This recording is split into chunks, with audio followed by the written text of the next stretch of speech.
नमस्ते बच्चों, मैं गीता इंदौर से। आज मैं अपने बच्चों के लिए लेकर आई हूँ बहुत ही प्रेरणादायक कहानी।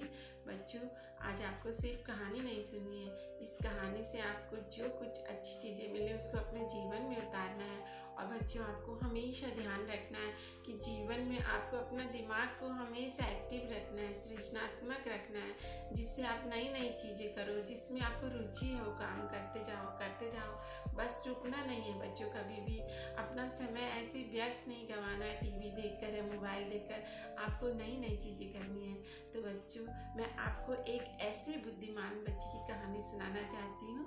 तो कहानी का नाम है लुईस ब्रेल। तो लुईस ब्रेल एक बच्चा है फ्रांस का, जिसका जन्म 4 जनवरी, आज भी बच्चों 4 जनवरी 1809 को हुआ था। 89 को फ्रांस के कुर्पे गांव में हुआ था। ये एक साधारण परिवार में इनका जन्म हुआ था। इनके पिताजी क्या करते थे, शाही घोड़े होते हैं उनके लिए जो काठी बनती है ना, सीट रहती है घोड़ों के ऊपर, तो काठी जो चीन होता है उसका काम करते थे, और चाबुक बनाने का, चमड़े और लकड़ी का काम करते थे। तो बच्चों, लुईस ब्रेल जब छोटा हुआ था, 1 साल का ही हुआ था, तो बिल्कुल नए नए काम करने लग गया था। अपने पिताजी के साथ चमड़े का काम सीखने लग गया, लकड़ी की काठी बहुत ही सुंदर ढंग से बनाने लग गए थे। सोचो, इतना छोटा सा बालक। और धीरे धीरे लुईस ब्रेल 3 साल का हो गया। तो लुईस ब्रेल अपने पिताजी के साथ उनकी दुकान में जाया करते थे। 3 साल का बच्चा देखो, अपने पिताजी के साथ बराबर हाथ बटाता था, क्योंकि उनको हर चीज़ को करने की एक ललक होती थी, लगन होती थी। तो उनके पिताजी उनको ले जाते थे, क्योंकि बच्चे को रुचि थी इस काम में। तो उनके पिताजी भी खुश होते थे, 3 साल का बच्चा उनके साथ शॉप पे जाता है। और इतना सब लोग कहते थे, ये लड़का क्या है, इतना अच्छा काम करता है, छोटा सा बच्चा। तो एक दिन जो लकड़ी की काठी होती है ना, तो उसकी लकड़ी को छील रहा था लुईस ब्रेल। 3 साल का बच्चा था, सोचो बच्चों। तो चाकू होता है ना, चाकू से ऐसे छीलना पड़ता है लकड़ी को। तो छील रहा था, तो अचानक से छीलते जो चाकू की नोक होती है ना, गलती से बच्चों लुईस ब्रेल के आँख में लग गई, बहुत तेज। कभी मम्मी को देखा होगा, आपको बोले कि चाकू मत पकड़ो, ये मत पकड़ो, नुकीली चीज़ें पकड़ने के लिए मम्मी कैसे डांटती है, नहीं तो आँख में लग जाएगी, ये लग जाएगी, कितना डांटती है मम्मी आपकी अच्छाई के लिए, कि कहीं बच्चे की आँख में लग जाए या गलत जगह लग जाए तो फिर बच्चे के लिए जीवन भर के लिए मुश्किल खड़ी हो जाएगी। तो लुईस के पापा उसको इसलिए नहीं डांटते थे कि लुईस इस काम में एक्सपर्ट होने लग गया था धीरे धीरे। तो बच्चों, मैंने बताया ना आपको, जब लुईस काठी की लकड़ी को छील रहा था ना, तो लुईस के आँख पे चाकू की नोक लग गई एकदम से। तो बच्चों, जैसे ही चाकू की नोक लगी तो लुईस के जो आँखों से तो बिल्कुल लगा, खून बहने लग गया। तो पिताजी ने सोचा चाकू की नोक लग गई, ठीक हो जाएगा। तो घर ले गए और उसकी पट्टी करी। आँख में घरेलू दवाई होती थी ना, पहले तो इतना फैसिलिटी नहीं होती थी, हॉस्पिटल वगैरह, डॉक्टर बड़े बड़े। तो घर में थोड़ा सा मरहम पट्टी करा और घर की दवाई लगा दी। फिर जो घाव था ना चाकू को, बहुत अंदर तक चला गया। तो कुछ दिन जो एक आँख में तो पट्टी लगी थी लुईस की, तो दूसरे आँख पे जो लुईस की ठीक थी।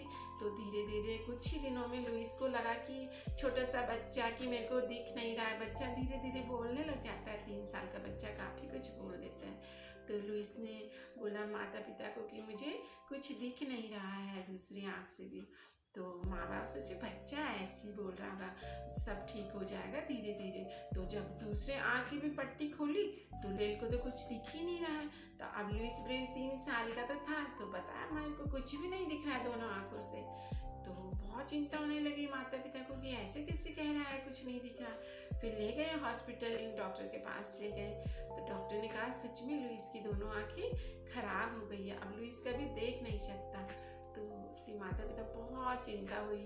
वही लुईस था जो हमेशा खिलखिलाता रहता था, नटखट बालक था, नई नई चीज़ें करता था, और आज वो बिल्कुल देख नहीं सकता। तो बहुत दुख की बात थी सबके लिए। और बच्चा तो बहुत ही बेबस हो गया था, परेशान हो गया कि मैं क्या करूं। बच्चा छटपटाने लग गया कि मेरे को कुछ नहीं दिख रहा है, कुछ नहीं दिख रहा है। खूब रोता था लुईस ब्रेल, लेकिन धीरे धीरे उनको आदत पड़ने लग गई। अब लुईस तो एक्टिव बच्चा था, कुछ हमेशा कुछ नया करने के लिए नदी के किनारे जाना, चिड़ियों से बातें करना, जानवरों से बातें करना बहुत पसंद था। तो लुइस ब्रेल अब इशारों में बात करता था, उनकी बातें धीरे धीरे वो देख नहीं सकता था लेकिन मुंह से बोलता रहता था और पहचान लेता था सबकी आवाज़ें, जानवरों की, चिड़ियों की और हर चीज़ की। अब धीरे धीरे लुइस ब्रेल के माता पिता ने उसको हर काम खुद करना सिखाया कि बच्चे को आत्मनिर्भर बनाना है, खुद खाना है, अपने सारे काम खुद करने लग गया था। और छड़ी पकड़ के गांव में घूम के आ जाता है इधर उधर। तो उसी गांव में एक मशहूर थे पदारी थे, तो उन्होंने देखा लुइस तो बहुत अच्छा है। लुइस उनसे घंटों बात करता था, तरह तरह की बातें करता, तरह तरह के प्रश्न करता। बहुत दुख होता था, इतना होशियार बालक है और ये देखो आंखों के कारण कुछ सीख नहीं पा रहा है, इसका विकास रुक गया है। तो लुइस के माता पिता से जो पदारी थे उन्होंने बात की कि लुइस को हम एक बहुत ही अच्छे स्कूल में डाल लेते हैं। तो लुइस के माता पिता तैयार हो गए। तो पेरिस का एक स्कूल था, रॉयल इंस्टीट्यूट फॉर ब्लाइंड, जहाँ पे दृष्टिबाधित बच्चे होते हैं ना, जो देख नहीं पाते, उनका स्कूल था और लुइस को वहाँ पे डाल दिया। तो लुइस तो बहुत ही होशियार बच्चा था, स्कूल में हर चीज़ सीखता था। लेकिन बच्चों जो देख नहीं पाते, कल्पना करो बच्चों, हमारी तो आंखें हैं फिर भी हम इतना अच्छा नहीं सीख पाते, और जिसकी आंखें नहीं होगी बच्चों, आप सोचो कैसे सीखेंगे सब कुछ। लेकिन एक स्कूल था, वहाँ पे बच्चे रहते थे तो थोड़ा बहुत वहाँ पे सिखाते थे बच्चों को। एक दिन लुइस के स्कूल में शाही कैप्टन चार्ल्स वेबर आते हैं और वो वहाँ पे जानकारी देते हैं कि उन्होंने एक कोड लिपि बनाई है। जैसे ही कैप्टन चार्ल्स वेबर ने लुइस और पूरे स्कूल के सामने इस बात के जिक्र किया कि उन्होंने ऐसी कूट लिपि बनाई है सैनिकों के, जब संकट की घड़ी में, अंधेरे में सैनिकों को इधर उधर जाना पड़ता है तो वो टटोल कर उस संदेश को पढ़ लेते हैं। तो ये सुनकर ही लुइस ब्रेल का तो दिमाग बिल्कुल जागृत हो गया। उनको लगा कि नहीं, यही उनको चाहिए था। अब वो इसी में आगे खूब सारा क्या करेंगे, विकास करेगा। कैप्टन चार्ल्स वेबर से जो उन्होंने जानकारी दी कूट लिपि के बारे में, फिर वो सो नहीं पाए उस रात।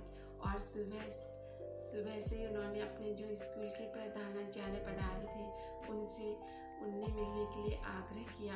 और जो पदारी थे उन्होंने लुइस ब्रेल के लिए उनसे अनुमति मांगी कि एक जो बालक है हमारे स्कूल का आपसे मिलना चाहता है। तो उन्होंने, जो कैप्टन चार्ल्स वेबर थे, उन्होंने कहा कि बिल्कुल मिलूंगा मैं उनसे। और जब लुइस ब्रेल उनसे मिले तो उन्होंने कूट लिपि के बारे में जानकारी पूछी। बहुत उत्साह था उनके अंदर, लुइस ब्रेल के अंदर। एक छोटा सा बालक, 10 वर्ष का बालक था वो लुइस ब्रेल, और कैप्टन से तरह तरह के क्वेश्चन पूछे।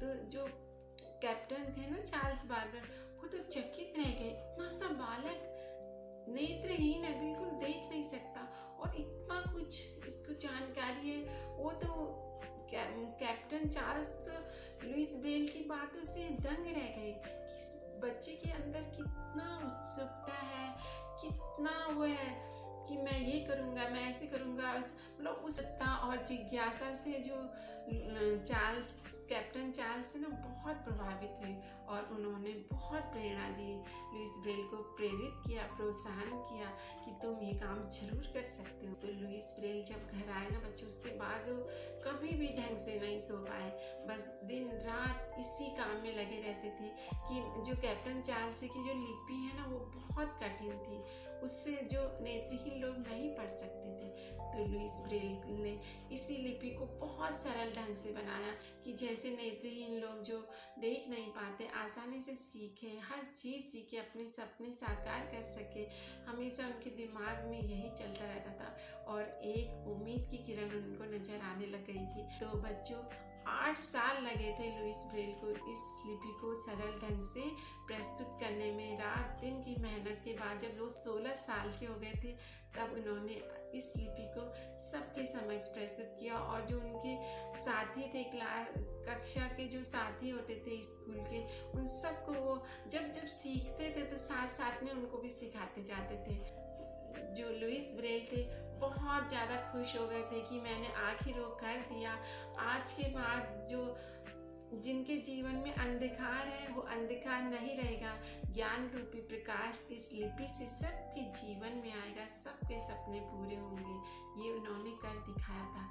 लेकिन बच्चों, उन्होंने जो वहाँ का प्रशासन था, वहाँ की सरकार थी, जो शिक्षा शास्त्री थे, उनसे बहुत अनुरोध किया कि जो मेरी ये लिपि है, ब्रेल लिपि, इसको आप मान्यता दो, इनकी किताबें छापो।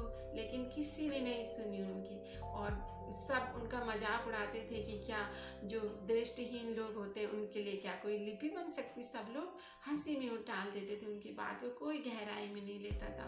उनको अंदर से बहुत दुख होता था कि देखो, मैंने इतनी मेहनत की और ये लोग मेरी जो भावनाएं उनको नहीं समझ रहे, मेरी अथक जो प्रयास थे, मेरी जो परिश्रम था, उनका इनके लिए कोई मोल नहीं है। लेकिन लुईस ब्रेल इसी भाषा में जो उन्होंने लिपि बनाई थी, ब्रेल लिपि, इसी में कई किताबें छापी उन्होंने जो आप पढ़ते हो ना बच्चों, उस लिपि को भी उसी ढंग से तैयार कर दिया था।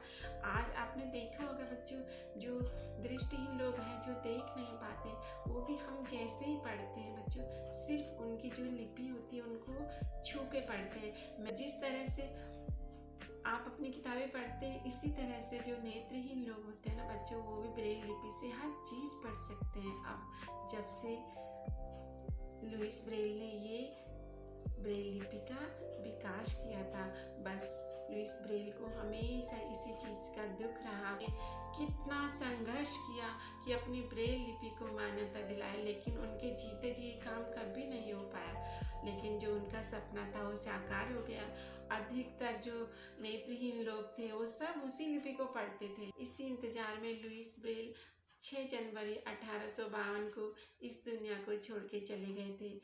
लेकिन वो आज भी, और पहले से जो नेत्रहीन लोग हैं, जिनकी दृष्टि बाधित है, उनके लिए वो भगवान स्वरूप थे, मसीहा बन के आए। लेकिन जब वो इस दुनिया से चले गए थे ना बच्चों, उसके बाद हर जगह जो दृष्टिहीन लोग पढ़ते थे, लिखते थे, लुईस ब्रेल ने जो लिपि बनाई थी उसी से पढ़ते थे। वहाँ की प्रशासन था, शिक्षा शास्त्री थे, उन्होंने जो ब्रेल लिपि थी उस पर गहनता से विचार किया कि ये लिपि तो आज भी पहले से ज़्यादा लोकप्रिय है, इसी में ही सब लोग पढ़ते हैं। फिर कहते क्यों हमने मान्यता नहीं दी इतने वर्षों तक। लुईस ब्रेल ने जो लिपि बनाई थी, ये तो घोर अन्याय किया हम सब ने। फिर बच्चों, 100 वर्षों के बाद लुईस ब्रेल की जो लिपि थी उसको मान्यता देने के लिए वहाँ की सरकार ने सोचा, और लुईस ब्रेल को जो 100 साल पहले उन्होंने एक साधारण व्यक्ति के जैसे दफना दिया था ना बच्चों, फिर उन्होंने 100 साल बाद लुईस ब्रेल की जो उनकी जो बॉडी थी दफना दी थी, उसको निकाला और बहुत ही राजकीय सम्मान के साथ जो वहाँ का राष्ट्रीय ध्वज होता है उस पर लपेटा, और फिर उनकी जो लिपि थी उसको मान्यता दी। और अपने पूर्वजों के द्वारा जो वहाँ के जो शिक्षा शास्त्री थे, जो प्रशासन था, उन्होंने अपने पूर्वजों के द्वारा जो लुईस ब्रेल का अपमान किया था, उनकी लिपि का अपमान किया था, उसके लिए उन्होंने बहुत माफ़ी मांगी। लुईस ब्रेल की जो कब्र रहती है ना, उसके चारों ओर प्रार्थना की और माफ़ी मांगी, क्षमा मांगा, और लुईस ब्रेल को बहुत ही शान से, राजकीय सम्मान से उनको दफनाया दोबारा से, और लुईस ब्रेल की जो ब्रेल लिपि है उसको मान्यता दी। और आज पूरे संसार में बच्चों जो दृष्टिहीन लोग हैं लिपि से पढ़ते हैं। और भारत की सरकार ने 2009 में पूरे 200 वर्ष बाद लुईस ब्रेल के नाम से डाक टिकट जारी किया, और उन्हें बहुत ही सम्मान मिलता है। आज पूरे संसार में दृष्टिहीन लोगों के लिए जो प्रकाश है वो ब्रेल लिपि के कारण ये आज वो अपने सपने साकार कर रहे हैं। आज ब्रेल लिपि में बच्चों बहुत सारे ग्रंथ, रामायण, महाभारत, कुरान, बाइबिल और कई ऐसी पुस्तकें जो ब्रेल लिपि में छपी हुई है। जो लोग हैं दृष्टिबाधित लोग, आज वो बिल्कुल भी किसी पे निर्भर नहीं है, अपने सपनों को साकार कर रहे हैं।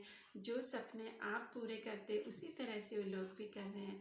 और लुईस ब्रेल द्वारा बनाई गई ब्रेल लिपि के कारण उनका जीवन प्रकाशमय बन गया है। और इसी तरह से बच्चों, आपको कहानी कैसी लगी? इस कहानी से हमने ये सीखा बच्चों कि हमें जीवन में कभी भी क्या हार नहीं माननी चाहिए। चाहे लोग कितना भी हम पे हंसे, कुछ भी करें, लेकिन जो हमें अच्छा लगता है, अच्छा काम होना चाहिए बच्चों। हमें पता होना चाहिए कि ये काम हमारे लिए अच्छा है, तो हम और आगे बढ़ते जाना है। तो बच्चों, आज लुइस ब्रेल का जन्म दिवस है, तो हम सब की ओर से लुइस ब्रेल को सत सत नमन। ऐसे माता पिता को सत सत नमन जिन्होंने ऐसे बालक को जन्म दिया। धन्यवाद बच्चों।